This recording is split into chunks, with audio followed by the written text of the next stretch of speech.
Bueno, sean muy bienvenidos a Gamer Combate. Acá estamos con Monfus en el día de hoy y nos va a estar acompañando Tymon Smektala, que es diseñador líder de juego de Dying Light 2, Stay Human. Y bueno, nada, la entrevista es en inglés, pero los dejamos ahora con el video. So first of all, I need to say that I admire the collection behind your back, Francisco. It's Oh, really yeah, you something. can, Wow, you wow, can wow, see it. wow, wow, Uh, wow. It's nice. It really is nice. Nice, yeah, nice, it's nice. it's I, it's I well. wish the screen would be more like HD for me because Yeah, I can't see exactly everything, but it really is impressive. yeah, and there's a lot of small details over Yes, here, yeah, like exactly, lots of exactly. minifigures. I And think below, yeah, here you yes, can yes, see yes. Altair. Ah, It's yes, the full only one that, Altair. Yep, yeah. yeah, exactly. Yeah, that's him. That's right. Great collection. Thank you so much. Um, okay, Uriel, you are muted. Sorry. Okay, guys, let me introduce you, and I shall turn off camera and microphone so you guys can talk. So, Timon, thank you for being here. These guys you can see over here on your monitor are Francisco and Monfus from Gamer Con Mate, an Argentinian website. So, with that said, guys, meet Timon. He's the lead designer of Dying Light to Stay Human. And with that, I shall turn off my microphone and camera and let you guys talk nice and easy. So it's director, right? Yes, I can write because I'm also not used to it. So the full name is Dying That Franchise Director.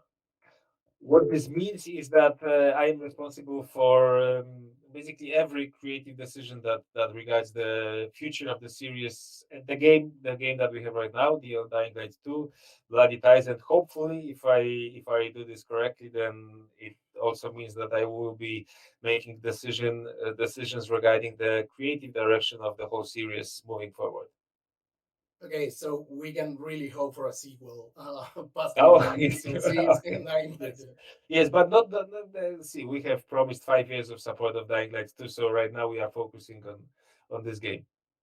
Okay, great. Do you think we have lots of questions, but as this one came up, do you think of like splicing between future sequel and the content during these 5 years, or just end with this 5 year period and then maybe then launch a Dying Light 3?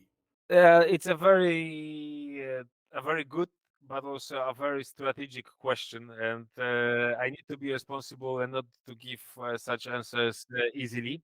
Uh, I think it's safe to say that right now we are focusing on Dying Light 2, and we have great great plans and great ambitions what we want to do with the game.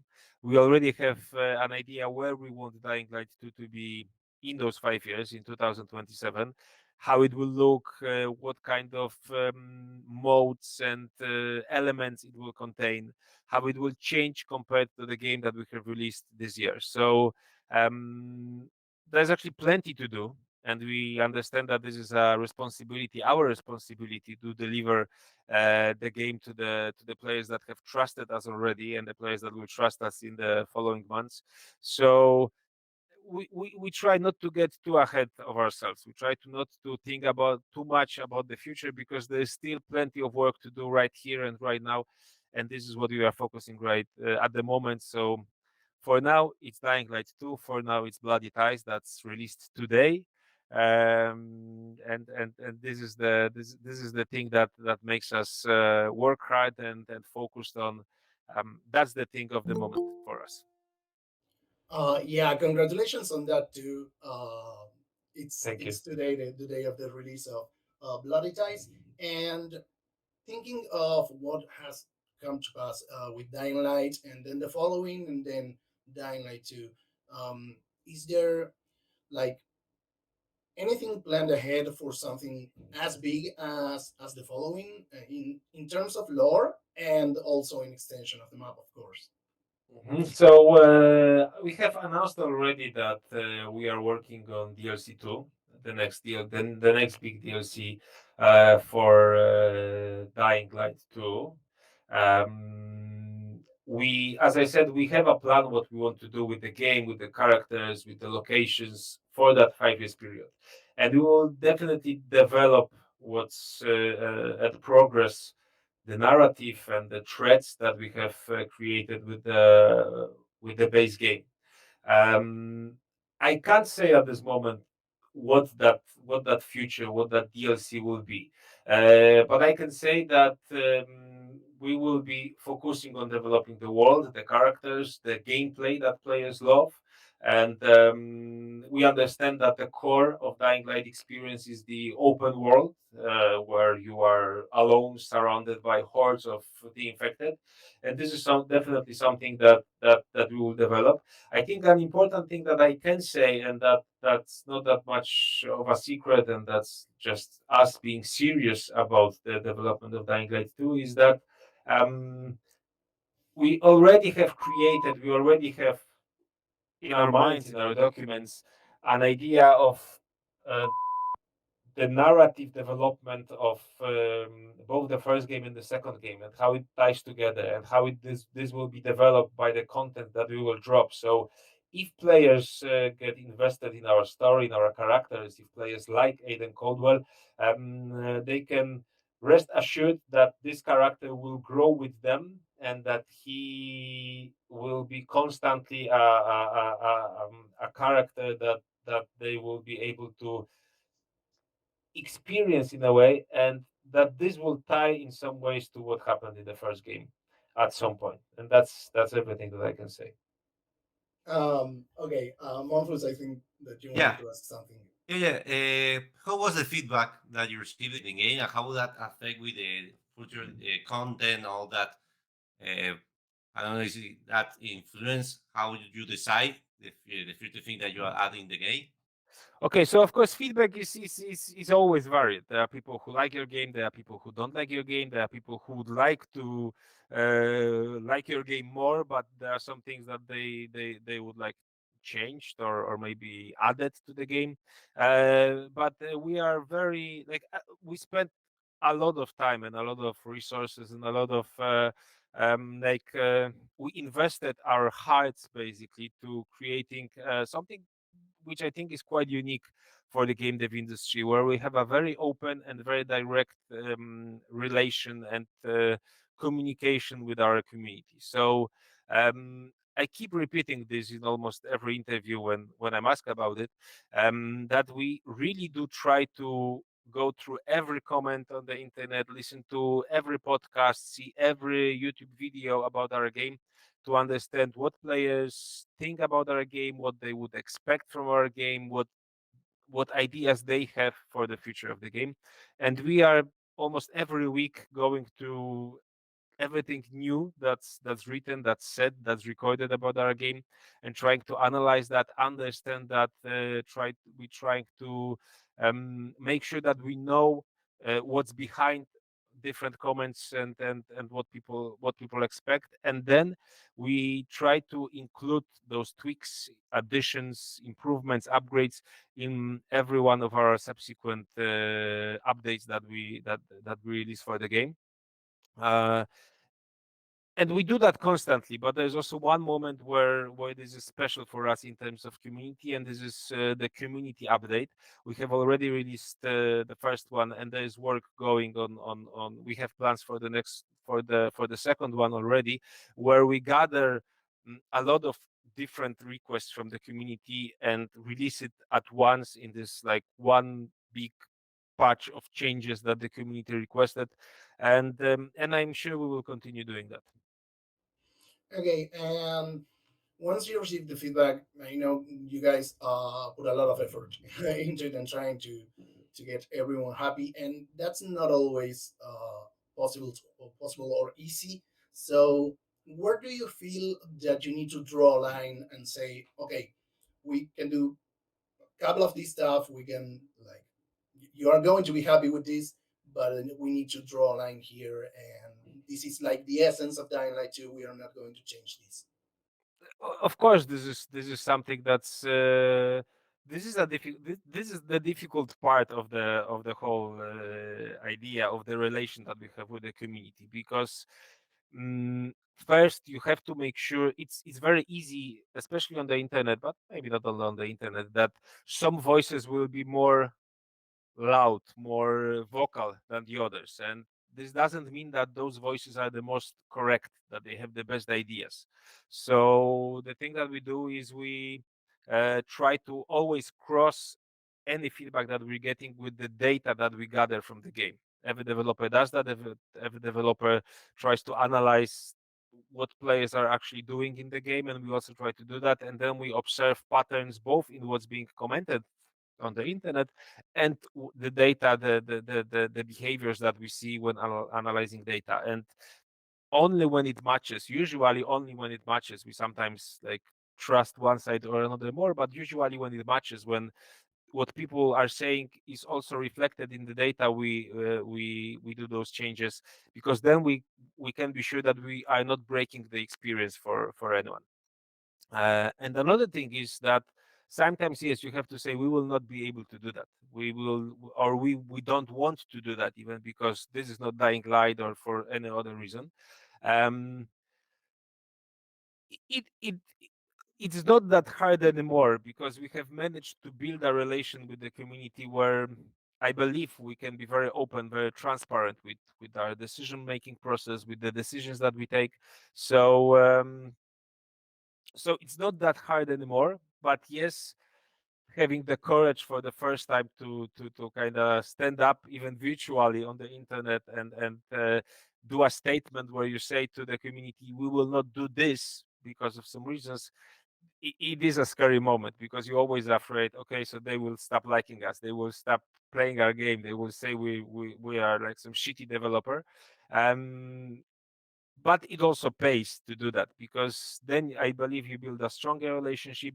If you present your arguments, our gamers are very smart, so they understand those arguments, and it's just a very major conversation between people who care about the future of the game. So if you have your arguments, if you are able to present them correctly, then I trust and I believe our gamers that they will also understand our decisions. And even if they will not be happy for some time after they go through the arguments, after they understand the logic behind what we do, then then I think it's easier for everyone. And first and foremost, it's better for the game.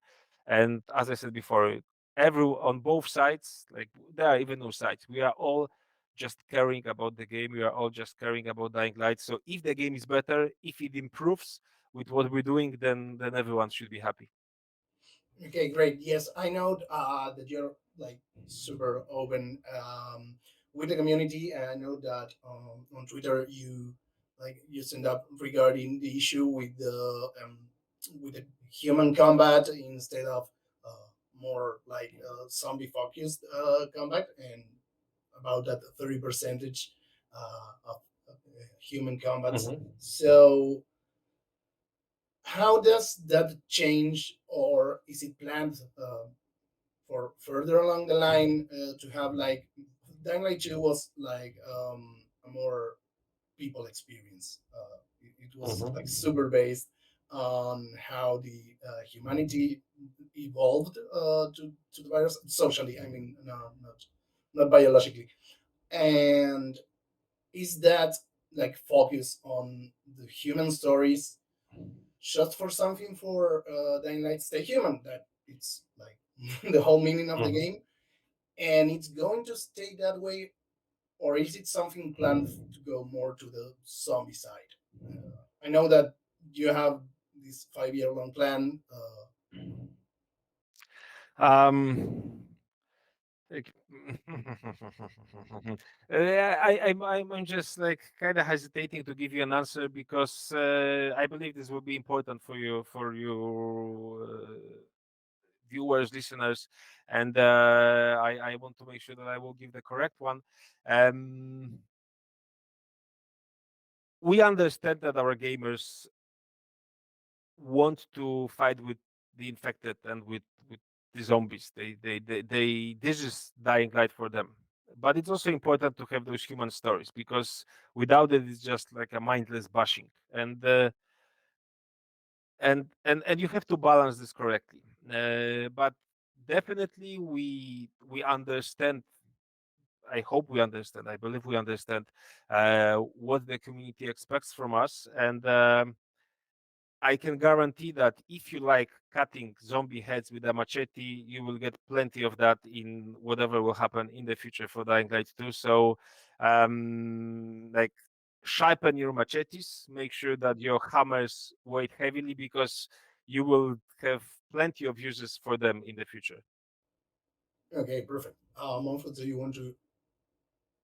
Yeah, from the perspective of the game design, uh, which of the things from the previous games, Dying Light and the following, do you learn and how it was applied to improve the Dying Light 2 experience? Always the first one get you have some things that you don't apply and want to apply in the sequel. It's very hard for me to say because I have been with all of those games. I have joined Techland right after Dead Island, so I wasn't a part of the team that was working on Dead Island, and we actually have some developers that have worked on Dead Island in the core team of Dying Light 2. So the heritage, the DNA of that Techland zombie game is very strong in the team. But I was also working on Dying Light. I was working on the following. I was working on Dying Light 2. So in a way, excuse me for saying this, but like all of those games is just flow from one to another, and it's very hard for me to point what Mhm. exactly we felt was very good in one, then we improved some other things in another one and another one, because it is an evolution for us, and this is a term that we are using internally in the studio, that this is a Techland zombie game evolution. And with each release, we try to add some new stuff. We try to improve and upgrade stuff that we as developers believe that maybe needs some improvements, or maybe there are bigger opportunities in terms of what the hardware offers us. So I think we will continue working that way. I think we will constantly keep developing the Techland zombie game, which has its roots in the island, but now it's Dying Light, and we will keep adding to this, trying to create like the almost the ultimate zombie experience that you can have, the ultimate zombie sandbox, because I think that's my dream for sure, and I believe this is a dream of a huge part of our team, that Dying Light will have this status of, if you want to buy a zombie game, if you want to buy especially if you want to buy a zombie game in the open world, the first game that you think about is Dying Light, and then you get it, and then you get that, and so much more. And actually, that Bloody Ties is an example of that, so much more, because with this DLC, especially, we wanted to do something a little bit different, a little bit experimental, and try to see if the idea of this world can hold something completely different, completely left field, something as crazy as this. Amazing, very showy blood sports event. I And sorry, from the game design standpoint, which of the game mechanics in the sequel was the most hard to implement because it's not matched with the gameplay or something that feel like it's hard to implement? Actually, we are making Dying Light very hard for ourselves, because the game is based on parkour in first person, which is like, you don't have that many games that do that. Of course, there are more parkour games on the market, but then first person games basically is only just one, the legendary Mirror's Edge, Mm. and so this is hard. Then we do first person melee combat, again something that's not happening very often in the industry. So those two elements already are difficult, because why? Because both of them are based, like the most important idea behind them is that players are able to gauge the distance to the target or to the next ledge they can grab. And in first person perspective, it's very, very difficult. It's not easy to create a world and create a perspective and additional helping systems that allow players to do that. So the two core mechanics of Dying Light are actually mechanics which are very hard to implement. And then for Dying Light 2, and this is getting back to your question, we implemented parkour combat, which is like combination of those two. So we made this even more difficult for us, for developers, to create a mechanic that makes sense and that works. Um, uh, on one hand, you might say, "Oh, that's easy. They had parkour, they had combat, so they just connected both of them." But it's not like that. And the idea that you can fight with an enemy, make some, and for example, see an obstacle, jump on that obstacle, and jump from that obstacle to hit an enemy in first person, this is something that's basically not non-existent in any other FPP games. And so it means players don't really know how to play this. This is a new mechanic for them, and this is also a mechanic which is quite complex because it requires a couple of button presses. You have to push the stick, press the button at the correct moment, then press another one. Usually, most of the mechanics in games are based just on one button press, maybe two, like shooting. Right, the only thing that you do, you basically just pull the trigger. You just push RT, push the trigger on the controller, and you shoot. The parkour combat requires way more, so it was difficult. And at some point of the production, we even had all of the skills related to this moved to the later part of the game. So players could learn the basics and then go to this. But it didn't work that much because then players started avoiding this. Not everyone was able to play that, or they started avoiding this because they got so used to the basics they learned before that it seemed like something exotic for them, something they don't really need to use. So what we did, took a very brave decision that when it comes to combat, the parkour combat mechanic, the one that you can use an obstacle to hit another guy in front of you, we have put this as the first mechanic that you learn in the game. It was hard. It was it like it and we understand, we also look at data that this is the moment where some players are spending a little bit more time than we expect them to. But then because it is introduced so early, they also have plenty of space to actually learn and master the mechanics.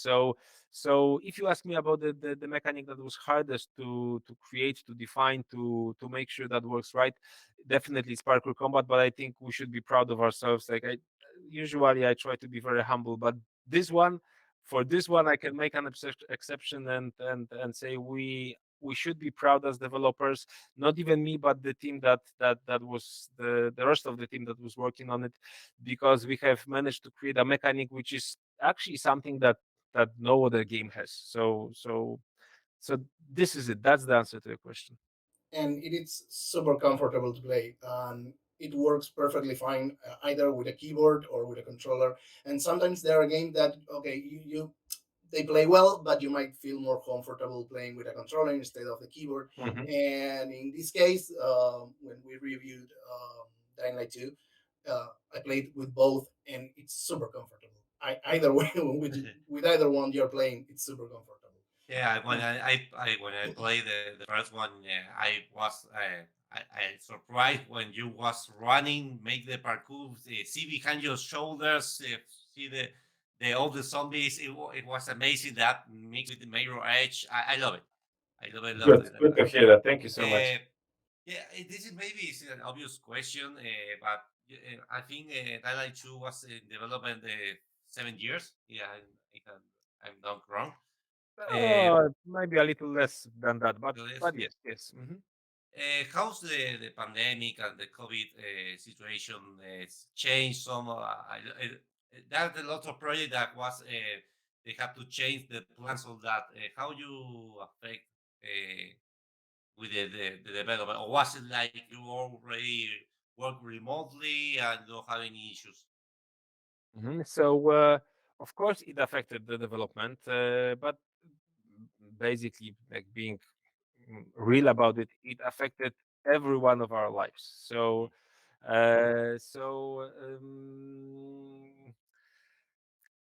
Like it changed how we worked. It changed how we approach basically everything around us. Also, game development.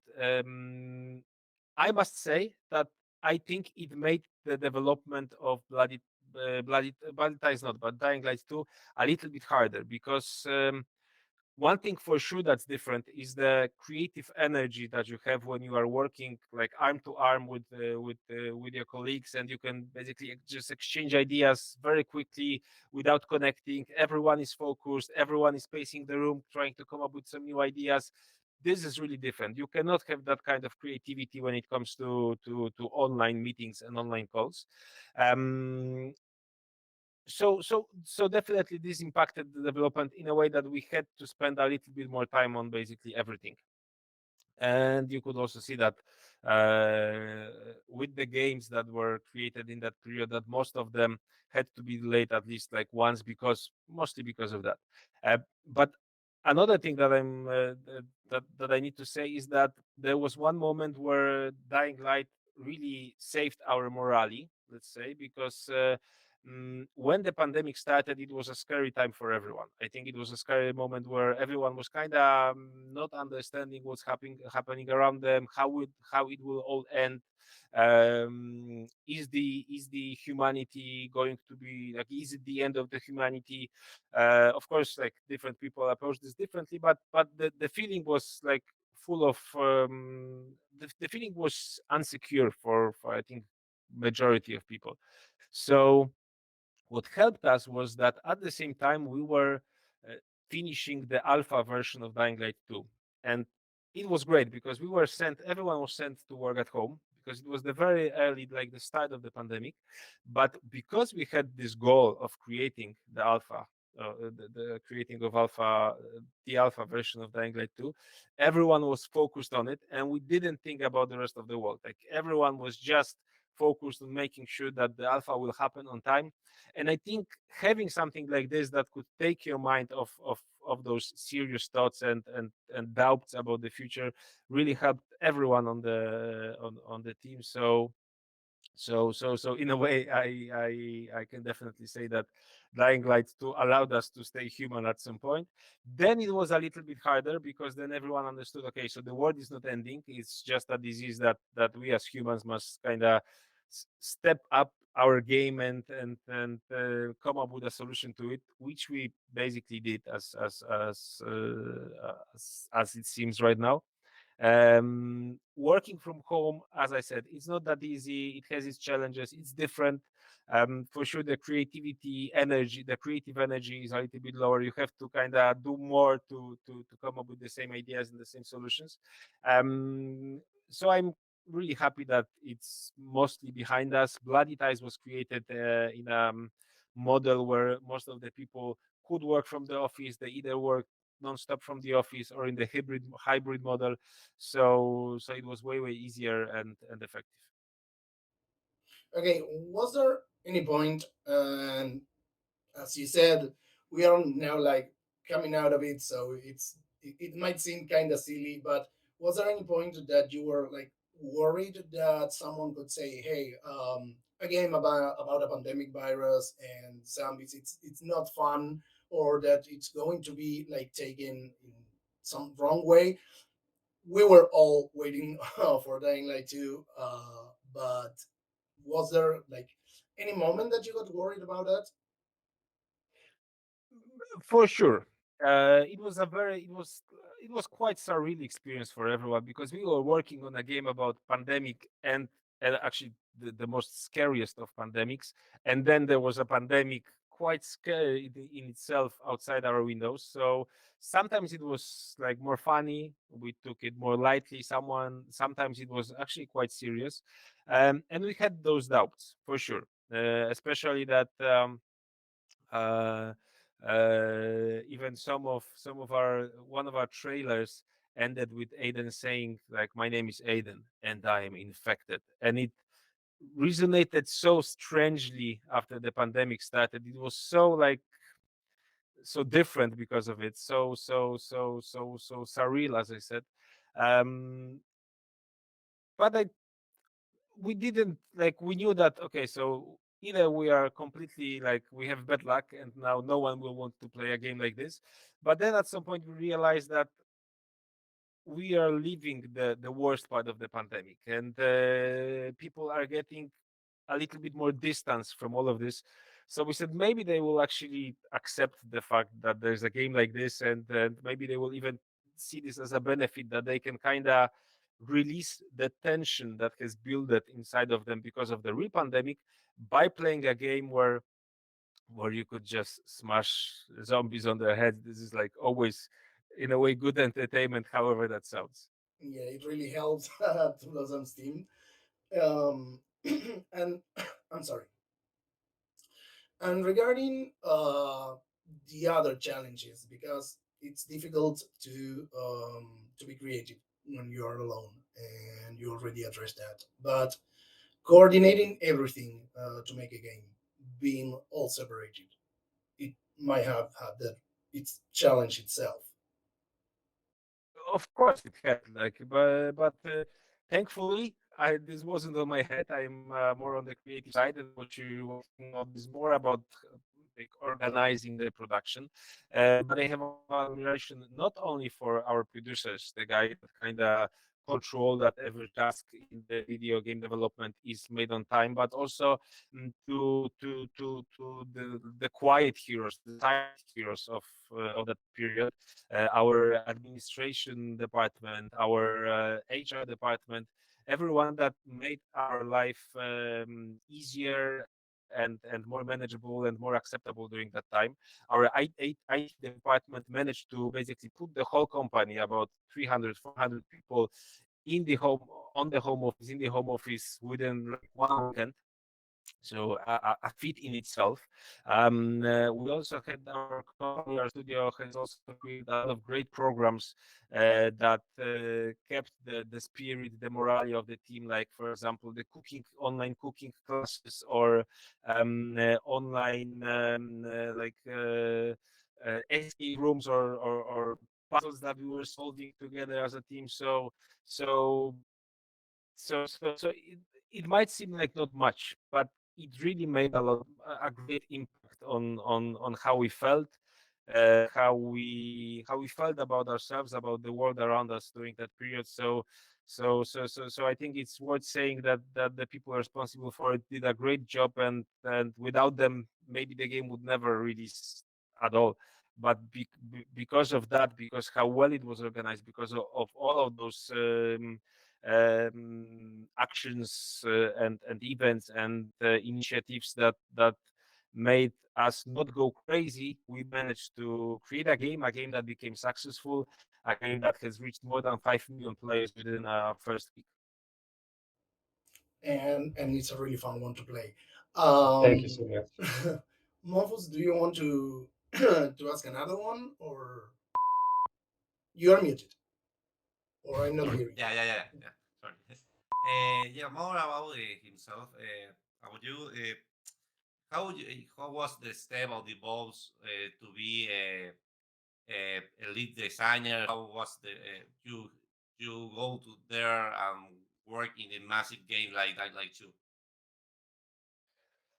Uh, it's like there's this thing that I'm saying about working at a AAA game development studio. Maybe it's just Techland, but I think it's the same at every development studio. It's like, I will not be. I'm not sure I will be able to say it in English. There's this machine in Switzerland which Yeah, speeds up atoms, right? Like I don't know how it's called in like yeah, correct. the LHC. Yes. Yeah. So it's like that. You wake up in the morning, you do your breakfast, you drink your coffee, you drive to the office, you enter the office, and then the process starts because like it's getting crazier and crazier with each hour. Something new happens, something new that you have instantly have a solution for. Some brainstorm where you have to need to have like thousands of ideas for a per minute. So it is a real roller coaster, and it's also very very difficult. And I think game developers should get a little bit more praise for how difficult it is to actually release a game, because games, of course, they don't fly to moon, they don't take people to like another place of the world. They maybe they're not the most important invention in the history of humankind, but still they are very complex. This is like a very complex mechanism, like a Swiss watch on which has lots of those tiny little gear wheels that have to be connected together, and there are 400 people working on that little tiny mechanism at the same time, making changes to it. There's constantly some kind of surprise, constantly some kind of unexpected, usually technical difficulty that you have to solve. So it is a roller coaster. It is a crazy ride. But on the other hand, I'm always saying this is one of the best jobs on planet Earth, because you get to create worlds. You get to do something like almost feel like a mini god who can like create a space populated with characters, make those characters behave however you please. So it is a great experience to be a game developer, and like I encourage everyone who thinks about it to get a taste of it and see if it's something for themselves. Okay, great. Well, I think that I don't have any other question. Monfus, I don't know if you want to ask him something more. You know, if that answered a lot of questions that I have about the maybe what was your first step to in the gaming industry, or your what which game you say I want to make games to Mm, break a So I moment. so actually I started with making games because the first game I did in my life was a game I did when I was I believe in early high school, and it was a game called Count the Batman, and it was a text game which generated a random number of Batman like characters made with ASCII with letters, and the goal of the game was to say how many of those Batmen are there on the screen, and I made this for my little brother. Then I was making games for. Actually, I think it was even during my primary school. Then I was making games in my high school. Then when I was a student, but it was all like very fan made, very unprofessional approach to game making. But still, well, actually, I didn't. Aside from the Batman, the Batman game, it was the only game that I have completed because I have made a lot of prototypes with my friends, and some of them were actually quite nice. I would love to see them how they work right now. What's how would I perceive them with the experience that I have right now? Then I stopped making games. I joined. I became a game journalist. I joined the biggest Polish gaming magazine called CD Action, and I was working there for about 12 years. And at some point, I realized that I'm basically kind of in this loop of playing FIFA in September, playing Call of Duty in November. It was a time when Assassin's Creed was also every October. Then in March there was the first leak about the next Call of Duty. Then in May or June there was the E3, which announced some new games, and it was like kind of like this cycle that kept repeating itself. And I started thinking that maybe at some point I will need to change my job. And I was fortunate enough to be approached by Techland. Techland was looking for a someone who could be the spokesperson for Dying Light. So they hired me to be that person because of my media experience mostly. So I joined the team, and at first, actually, they didn't allowed me to touch any part of the game. They just wanted me to be like this nice guy who will be giving interviews about the game. But I wanted to make games. Like actually, I realized, hey, this is something I could do, and I started getting into game design, understanding how the game works, how you can change how it behaves, and getting better and better and better at it. And now I am like I have managed to complete more than the Batman game, but also Dying Light and Dying Light the following, and now Dying Light 2 Stay Human, and now Dying Light 2 Bloody Ties. Actually, I think this is the first time I ever realized that I was a part of 5 games that were completed, of course, including Count the Batman. we might expect some Count the Batman Easter egg in some future Maybe, but update. but if you want, I can share a very personal and very a story that's very close to my heart. As I said, I created the Count the Batman to my younger brother, and like I kind of forgot about this. And then when I was having like around birthday, it was my 40th birthday. He gave me the best present. Well, maybe not the best, but one of the best presents I have ever received. Definitely the best present I have ever received from him, and it was like the remaster of Count the Batman that he did in Unity. So it was really a very touching moment for me. He really spent a lot of effort in making sure it happens, because the game I created was a game for Commodore C64, which was an old school 8-bit machine that was using cassette tapes. Yeah, I So got one there.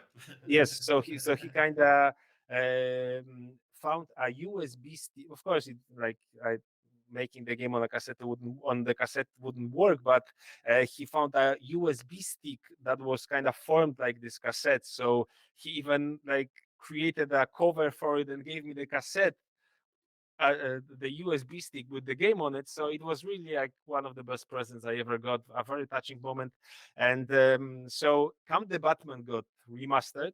And yes, maybe we will see an Easter egg about it in Dying Light. Okay, well, Timon, thank you so much for joining Thanks us so much. It today. was a lovely conversation. Yes, it was amazing. Thank you Thank you guys so so much. much. Thank you so much. Take care. Bye Thank bye. you, Timo, for your time. Thank you, Gamer Chromatic, guys.